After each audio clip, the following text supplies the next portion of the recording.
A recent update to Zoom has made a significant difference in what students can do and teachers can see when they're in their online or video classes. What I mean by that is when students have an iPad, up until now, if you ask them to use split screen, then their cameras would automatically turn off. So the teacher wouldn't be able to see that the little video screens of all of their students. So those thumbnails would go blank and you would just see their name because anytime they went into split screen, it would disable the camera. So let's start with split screen. If you don't know what split screen is, the iPad gives you the ability to have two apps open at once on the same screen. So for example, if we were in Safari, our Keynote, working on a Keynote, but we wanted to do some research on Safari, we could just take the Safari app and drop it in the screen next to it. And we can adjust the size of that screen of either screen. And so I could do some research, I could click and drag pictures into my Keynote, and that is how split screen works. When you're in Zoom, split screen breaks the camera. And so that has been resolved. Now if I open up Zoom, and I start a new meeting, then I'm able to use split screen while the camera stays on. Now I'm going to show this to you now, but what happens is as soon as I start a new meeting, then Zoom takes over the microphone. So all of this, my audio will then be cut out. So let me just show you what I mean. Starting a new meeting.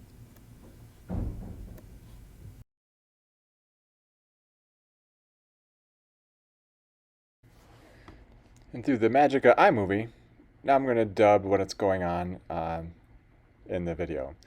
So there I am in Zoom, and I'm able to split screen with Safari. And you'll notice that my camera is still going. So on the other side of this, if you're imagining that I am the student in that situation, that the teacher can still see the thumbnails of my video. Or if you wanted to have the kids take a look at a Google Slides presentation. So you make the presentation and then you have them bring it up in split screen and you're still seeing their video. Notice that they can change the size of the split screen so that they can make whatever content they want dominant on the page. And I guess finally, as a final example, you could have the kids do a split screen in Safari, and let's say you're sharing your screen, and we could run something like a Kahoot. So on your screen, you would be bringing up the Kahoot on your Mac, sharing your screen, while the kids have a split screen of your screen, and then on the other side, they would actually have the Kahoot going.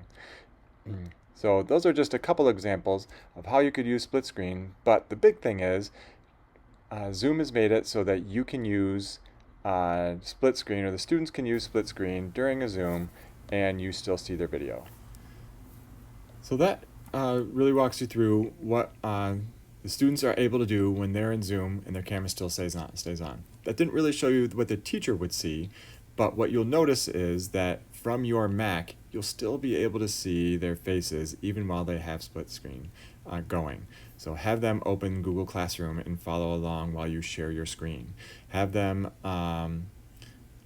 open up a Kahoot and then you share your screen and they can have both the Zoom and the Kahoot going and playing the Kahoot.